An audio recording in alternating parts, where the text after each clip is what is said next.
आज हम कहानी की शुरुआत कर रहे हैं। अपना अपना भाग्य, जनेंद्र कुमार। तो दोस्तों, कहानी शुरू करते हैं। ये हमारे यूजीसी नेट सिलेबस में है। बहुत कुछ निरुद्देश्य घूम चुकने पर हम सड़क के किनारे की एक बेंच पर बैठ गए। नैनीताल की संध्या धीरे धीरे उतर रही थी। रुई के रेशे से बादल हमारे सिरों को छू छू कर बेरोक टोक घूम रहे थे। हल्के प्रकाश और अंधियारे से रंग कर कभी वे नीले दिखते, कभी सफ़ेद, और फिर देर से अरुण पड़ जाते। वे जैसे हमारे साथ खेलना चाह रहे थे। पीछे हमारे पोलो वाला मैदान फैला था। सामने अंग्रेज़ों का एक प्रेमोद्ग्रह था, जहाँ सुहावना रसीला बाजा बज रहा था, और पार्श्व में था वही सुरमय अनुपम नैनीताल। ताल में कश्तियाँ अपने सफ़ेद पाल उड़ाती हुई एक दो जगह यात्रियों को लेकर इधर से उधर और उधर से इधर खेल रही थी। कहीं कुछ अंग्रेज एक एक देवी सामने प्रतिस्थापित कर अपनी सुई सी शक्ल की डोंगियों को मानो शर्त बांधकर सर पर दौड़ा रहे थे। कहीं किनारे पर कुछ साहब अपनी बंसी डाले सधैर्य, एकाग्र, एकस्थ, एकनिष्ठ मछली चिंतन कर रहे थे। पीछे पोलो लान में बच्चे किलकारियाँ मारते हुए हॉकी खेल रहे थे। शोर, मार पीट, गाली गलौज जैसे खेल का ही अंश था। इस तमाम खेल को उतने क्षणों का उद्देश्य बना। वे बालक अपना सारा मन, सारी देह, समग्र बल और समूची विद्या लगाकर मानो ख़त्म कर देना चाहते थे। उन्हें आगे की चिंता न थी, बीते का ख्याल न था। वे शुद्ध तत्काल के प्राणी थे। वे शब्द की संपूर्ण सच्चाई के साथ जीवित थे। सड़क पर से नर नारियों का विरल प्रवाह आ रहा था और जा रहा था। उसका न ओर था न छोर। यह प्रवाह कहाँ जा रहा था और कहाँ से आ रहा था, कौन बता सकता है। सब उम्र के, सब तरह के लोग उसमें थे। मानो मनुष्यता के नमूनों का बाजार सजकर सामने से इठलाता निकला जा रहा हो। अधिकार गर्व से तने अंग्रेज उसमें थे, और चिथड़ों से सजे घोड़ों की बाग थामे वे पहाड़ी उसमें थे, जिन्होंने अपनी प्रतिष्ठा और सम्मान को कुचल कर शून्य बना लिया।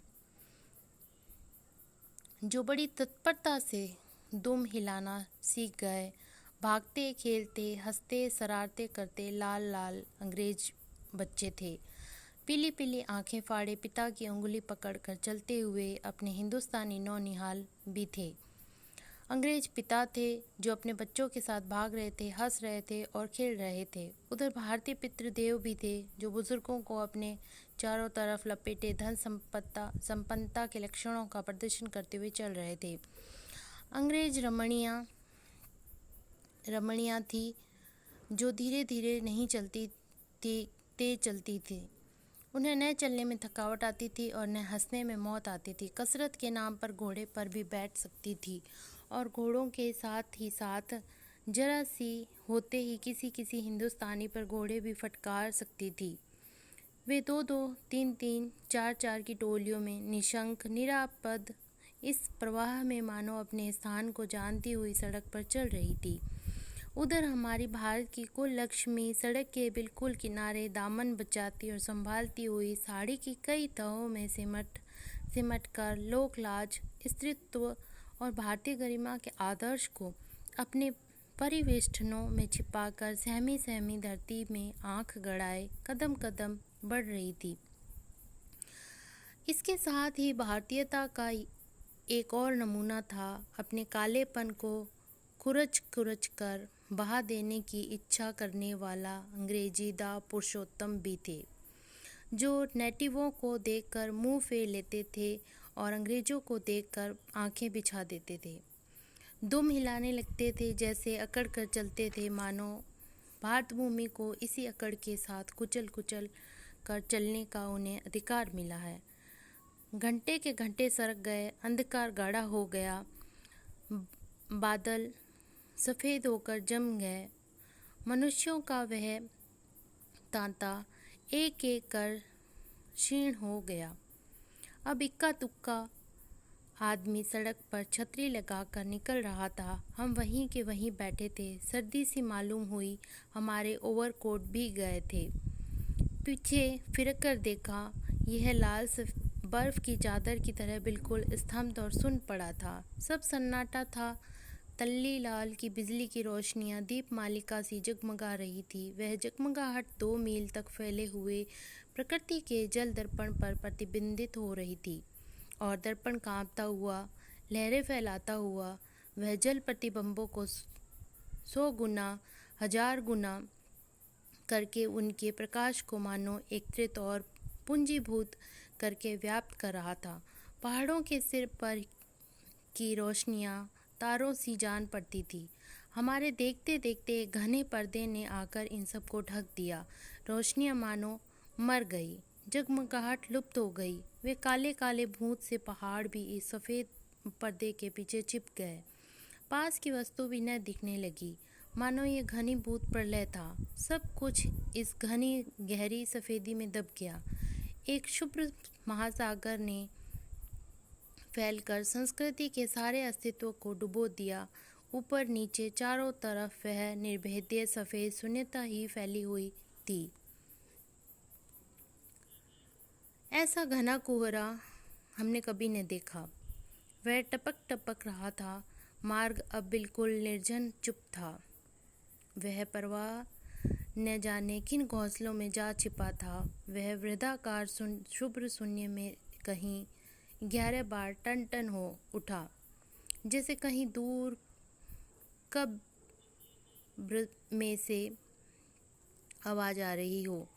हम अपने अपने होटलों के लिए चल दिए। रास्ते में 2 मित्रों का होटल मिला। दोनों वकील मित्र छुट्टी लेकर चले गए। हम दोनों आगे बढ़े। हमारा होटल आगे था। ताल के किनारे किनारे हम चले जा रहे थे। हमारे ओवरकोट तर हो गए थे। बारिश नहीं मालूम होती थी, पर वहाँ तो ऊपर नीचे हवा से कण कण में बारिश थी। सर्दी इतनी थी कि सोचो, कोट पर एक कंबल होता तो अच्छा होता। रास्ते में ताल के बिल्कुल किनारे पर बेंच पड़ी थी। मैं जी में बेचैन हो रहा था। झटपट होटल पहुंचकर इन भीगे कपड़ों से छुट्टी पा गर्म बिस्तर में छिपकर सोना चाहता था, पर साथ के मित्रों की सनक कब उठेगी, कब थमेगी, इसका पता न था, और वह कैसी क्या होगी, इसका भी कुछ अंदाजा न था। उन्होंने कहा, आओ ज़रा यहाँ बैठें। हम उस चूते कुहरे में रात के ठीक 1 बजे तालाब के किनारे उस भीगी बर्फ सी ठंडी हो रही लोहे की बेंच पर बैठ गए। 5-10 मिनट हो गए। मित्र के उठने का इरादा न मालूम हुआ। मैंने खिसिया कर कहा, चलिए भी, अरे ज़रा बैठो भी। हाथ पकड़कर ज़रा बैठने के लिए जब इस जोर से बैठा लिया गया तो और चारा न रहा। लाचार बैठे रहना पड़ा। सनक से छुटकारा आसान न था, और जरा बैठना जरा न था, बहुत था। चुपचाप बैठे तंग हो रहा था, कूद रहा था कि मित्र अचानक बोले, देखो वह क्या है।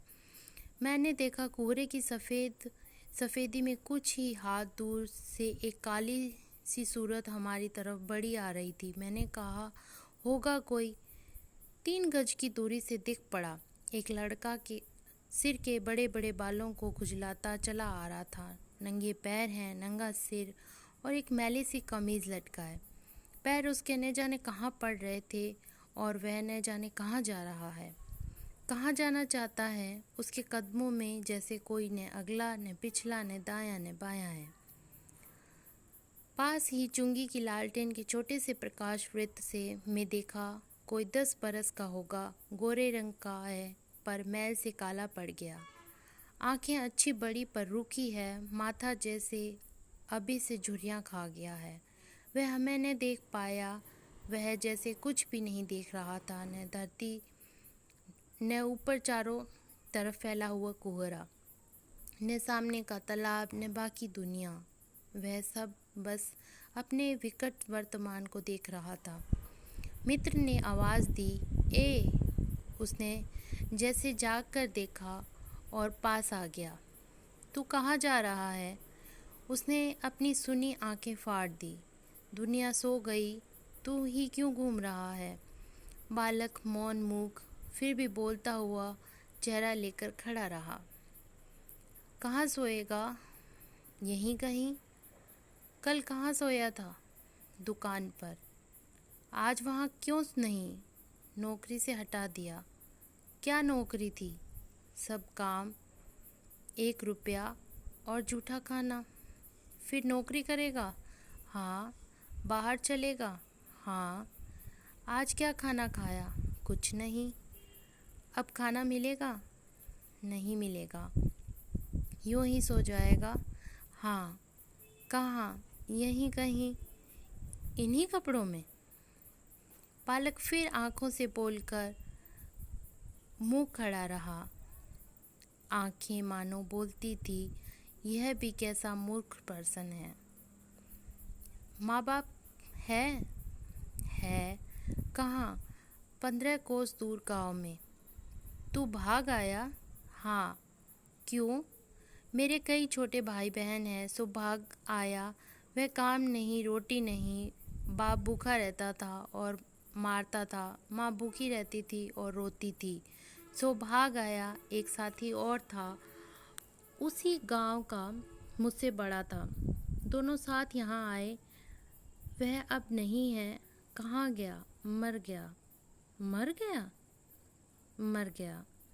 हाँ साहब ने मारा, मर गया। अच्छा, हमारे साथ चला? वह साथ चल दिया। लौटकर हम वकील दोस्तों के होटल पहुँचे। वकील लोग होटल के ऊपर के कमरे से उतर कर आए। कश्मीरी 2 साला लपेटे थे, मोजे चढ़े, पैरों में चप्पल थी, स्वर में हल्की सी झुंझलाहट थी, कुछ लापरवाही थी।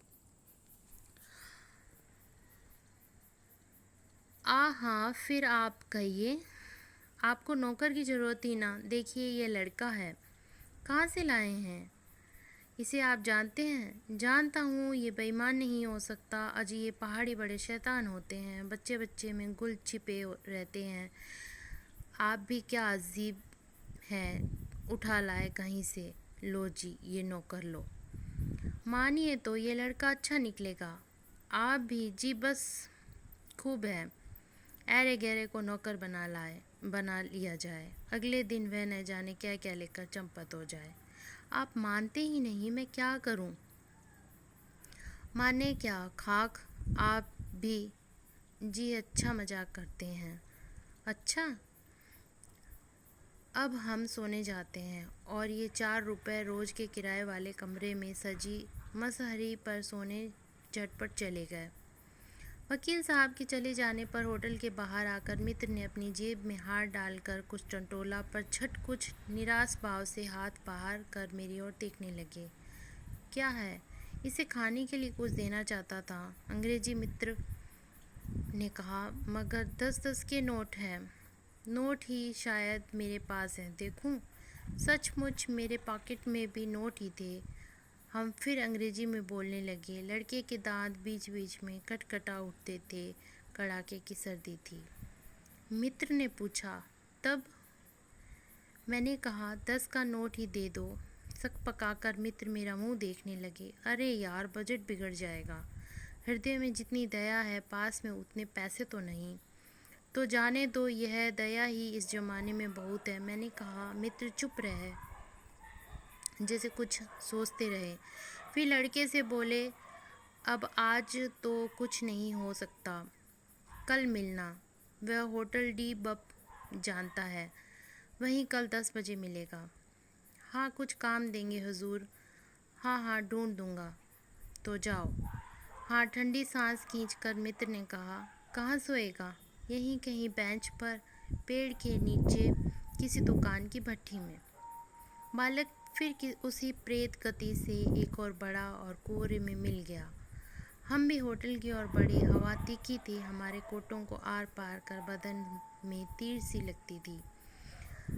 सिकुड़ते हुए मित्र ने कहा, भयानक शीत है, उसके पास बहुत कम कपड़े हैं। यह संसार है यार, मैंने स्वार्थ की फिलॉसफी सुनाई। चलो पहले बिस्तर में गर्म हो लो, किसी और की चिंता करना। उदास होकर मित्र ने कहा, स्वार्थ जो कहो, लाचारी कहो, निष्ठुरता कहो या बेहयाई। दूसरे दिन नैनीताल स्वर्ग के किसी काले गुलाम पशु के दुहारे का एक वह बालक निश्चित समय पर हमारे होटल डी बब में नहीं आया। हम अपनी नैनीताल की सैर खुशी खुशी ख़त्म कर चलने को हुए। उस लड़के की आस लगाते बैठे रहने की ज़रूरत हमने न समझी। मोटर में सवार होते ही थे कि यह समाचार मिला कि पिछली रात एक पहाड़ी बालक सड़क के किनारे पेड़ के नीचे ठिठुर कर मर गया।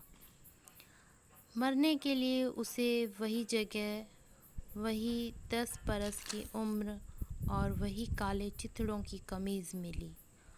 आदमियों की दुनिया ने बस यही उपकार उसके पास छोड़ा था, पर बताने वालों ने बताया कि गरीब के मुंह पर, छाती, मुट्ठी और पैरों पर बर्फ़ की हल्की सी चादर चिपक गई थी। मानव दुनिया की बेहयाई ढकने के लिए प्रकृति ने शव के लिए सफ़ेद और ठंडे कफन का प्रबंध कर दिया था। सब सुना और सोचा, अपना अपना भाग्य।